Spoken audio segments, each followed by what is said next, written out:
Oi gente, tudo bem? Bem-vindos à cette vidéo. Je m'appelle Lucie, j'ai 26 ans et je suis au Brésil, plus précisément à Rio de Janeiro. Il se passe des choses dans toute l'Amérique latine en ce moment. Le Chili a rejeté la nouvelle constitution écrite par 150 citoyens, la vice-présidente de l'Argentine a été victime d'une tentative d'assassinat, on accuse le président du Salvador de vouloir s'installer en dictateur, le nouveau président de Colombie a fait un discours devant l'ONU sur l'exploitation de la coca dans son pays. Ça fait beaucoup. Mais aujourd'hui, je vous retrouve parce que je voulais vous parler de quelque chose d'unique et même historique qui s'est passé au Brésil le 7 septembre dernier. C'était le bicentenaire de l'indépendance du pays. Moi, ça m'a trop donné envie d'en parler parce qu'il faut se l'avouer, c'est très complexe d'essayer de comprendre ce qui se passe au Brésil en ce moment. C'est un pays avec la taille d'un continent, avec une multitude de cultures et d'identités, et c'est aussi un pays qui connaît une situation sociale très dégradée depuis la pandémie. Je me suis donc rendue dans une manifestation dans Rio de Janeiro pour vous montrer ce que ça donne. Et on va commencer par repartir du début. Le Brésil a pris officiellement son indépendance de l'Empire portugais le 7 septembre 1822. En fait, c'est les Portugais qui ont bien voulu leur accorder en échange que leur prince Dom Pedro I reste empereur du pays. Le Portugal a donc gardé la main mise sur la vie sociale, politique et économique pendant encore un moment. Mais pour le Brésil, c'est le jour de l'indépendance. Il est férié et tous les ans des manifestations ont lieu dans tous les endroits du pays,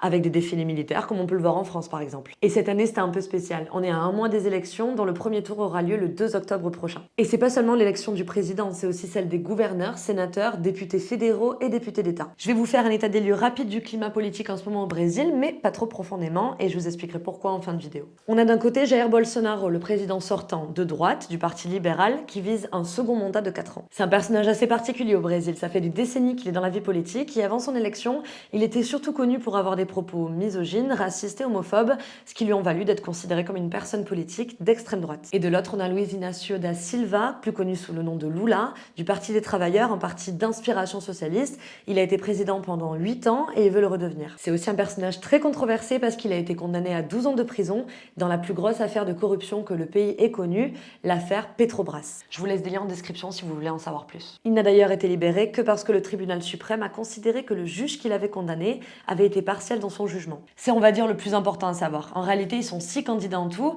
mais l'enjeu se joue vraiment entre les deux parce qu'ils sont considérés comme des figures mythiques ici. Et c'est ce qui fait que le pays est complètement divisé en deux à l'heure actuelle. Pour le jour de l'indépendance, Jair Bolsonaro a appelé ses électeurs à manifester massivement et annoncé qu'il se déplacerait à Brasilia, la capitale du pays, puis à Rio pour faire 2 discours. Ça a inquiété toute une partie de la population qui a eu peur d'une tentative de coup d'État de la part du président. Parce que le Brésil a connu une dictature militaire pendant très longtemps et jusqu'à récemment, dictature de laquelle Jair Bolsonaro a dit plusieurs fois qu'il était nostalgique. Et de l'autre côté, il y a eu une annonce d'un rassemblement dans un autre endroit de la ville. C'était un événement qui se voulait une contre-manifestation. Je m'explique. Pour beaucoup de Brésiliens, le jour de l'indépendance n'en est pas vraiment un. En 1822, par exemple, les personnes noires étaient toujours réduites en esclavage. Vous allez comprendre dans la vidéo pourquoi une partie de la population ne se reconnaît pas dans ce jour. Moi, j'ai tenu à être présente en manifestation et je me suis d'abord dit que j'allais aller aux deux pour avoir un point de vue assez impartial. Mais les médias d'ici ont prévenu que les rassemblements bolsonaristes risquaient d'être très violents et que si on n'était pas supporter, c'était assez dangereux d'y aller. D'ailleurs, en rentrant de la manif, je me suis retrouvée au milieu de bolsonaristes dans le métro et je vous avoue que rien que là, j'étais pas très à l'aise.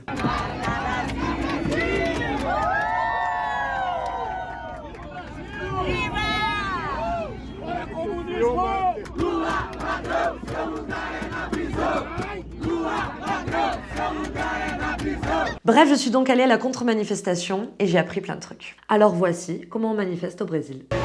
Mais bon, on est en route du coup pour cette manifestation qui va être super. Il y a des manifestations qui sont différentes dans la ville. Il y a celle de Copacabana qui va être une manifestation pro-Bolsonaro et qui est réputée pour être assez dangereuse parce que ça va être aussi un défilé militaire.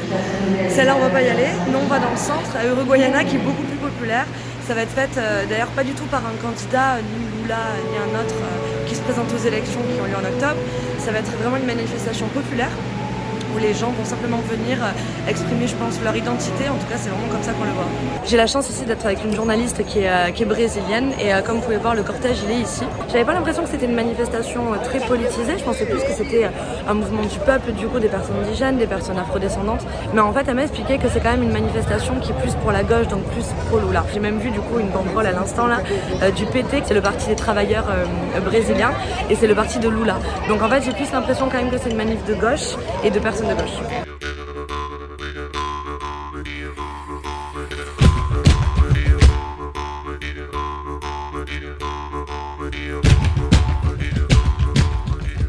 La manif va bientôt commencer, je pense, et je sais pas si j'explique où on était en fait.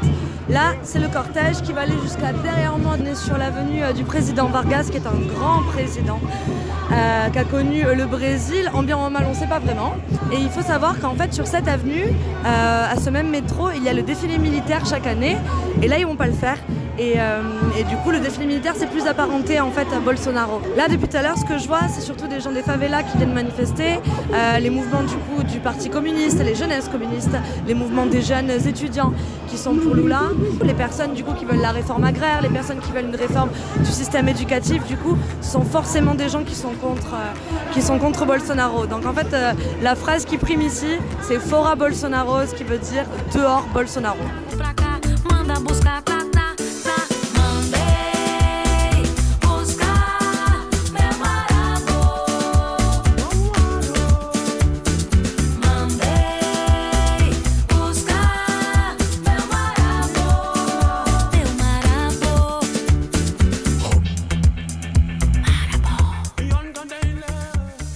Hola. Bon mais du coup on est tout devant là, je suis devant le cortège. J'ai eu la joie de voir comment ça se passe, du coup de faire une manifestation brésilienne et surtout de gauche parce que c'est une vraie manifestation pour le retour de Lula. Ce qui vraiment m'étonne en fait, c'est que je pensais que la police serait beaucoup plus virulente que ça parce que ce sont des manifestations qui sont contre le gouvernement en place. Et il faut savoir, je sais pas si vous voyez que derrière moi il y a un policier. Là-bas il y a aussi des policiers. En fait ils sont plus dans l'escorte que dans le fait d'opprimer les gens. En tout cas, j'ai vu personne se faire bousculer par la police ou commencer d'ailleurs ni de la part des manifestants. Mais c'est assez impressionnant de voir ça, surtout quand on a un point de vue européen et un point de vue français où on a l'habitude de manifestations quand même beaucoup plus virulentes que ça. É curtir o verão. Vem Magalenha Rojão, traz a lenha pro fogão, vem fazer armação. Tê, tê, tê, tê, tê.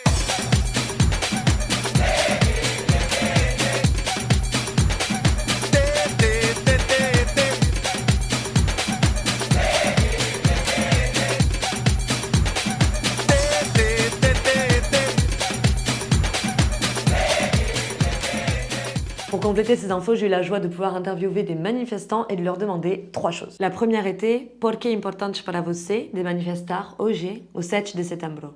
Primeiro porque o Grito dos Excluídos é essa manifestação que acontece há 28 anos e é muito importante para a gente falar sobre essa independência que o Brasil nunca teve de verdade. É comemorado pelo patriotismo mais conservador do nosso país e basicamente a pergunta que a gente faz, que é o tema do Grito dos Excluídos, é independência para quem? Estado de direito para quem? Constituição, direitos para quem? Sabe? Então a independência não foi pra gente, não foi para a população pobre, para a população preta, para a população de periferia. Então, esse é um dia da gente ir para as ruas para expressar a voz das minorias, que na verdade é a maioria da população. Então é importante para mostrar, né, para a população que acha que o 7 de setembro existiu, que ele na verdade ainda está aqui, a gente ainda precisa ter muita independência nesse país. E porque hoje é importante a gente estar nas ruas para também barrar o golpismo dos militares, né, que querem tomar o poder por mais 21 anos, como eles tomaram em 64. O que significa para você a chegada de Jair Bolsonaro no Rio de Janeiro? O Bolsonaro ele tem feito um chamado para os seguidores dele, que hoje se reduziu a praticamente uma minoria de fascistas, não tem mais a maioria do povo, e é um grito desesperado, né, para quem quer se manter no poder. Que tem esse pensamento ultraconservador elitista e que vai com ele, racista, misógino, machista, tudo que a gente sabe historicamente, que a gente vê confirmado, reforçado e aprofundado diariamente. A gente não tem medo das ameaças de golpe e é justamente para reforçar que a gente não tem medo que a gente vem para a rua e está aqui em peso, como a gente está todo ano, no dia 7 de setembro, no Grito dos Excluídos, para falar isso que vocês reivindicam como patriotismo não é o que a gente entende como patriotismo, como soberania nacional. A minha impressão é de que ele não tem o peso para aplicar o projeto que ele pretende. Mas a gente não pode descansar, porque se ele conseguir, ele aplica sem dó. Né? Esses setores são muito perigosos. E a única forma da gente derrotar eles é na rua. E, enfin, que tem que mudar nos próximos 4 anos no Brasil? Precisa mudar muita coisa, né? O Brasil é o país onde a fome é gigantesca, a miséria é muito grande, os salários estão muito baixos, a inflação muito alta, então a gente leva uma vida muito difícil. Porque ficou tudo parado, ainda mais que entrou a pandemia, a gente só empobreceu, só perdeu emprego. Com a pandemia, com o desgoverno que a gente tem, então vai ter que começar do zero. Não importa se o Bolsonaro sai, né, em outubro, a gente vai continuar vivendo num sistema que permite a fome, que permite as pessoas não terem um teto para dormir. E eu acho que pra gente acabar com isso, só o povo se organizando mesmo, né, e construir um mundo diferente. Mas tem que estar principalmente usando esses espaços e o que a gente tem neles para mobilizar a população na rua, para mobilizar comitês populares, para trazer as pessoas para militar nos seus espaços de vivência. Muito protesto, muita gente na rua para a gente conquistar os nossos direitos. Tomar o poder de volta nas nossas mãos para que a gente tenha um país que realmente seja de todos e para todos.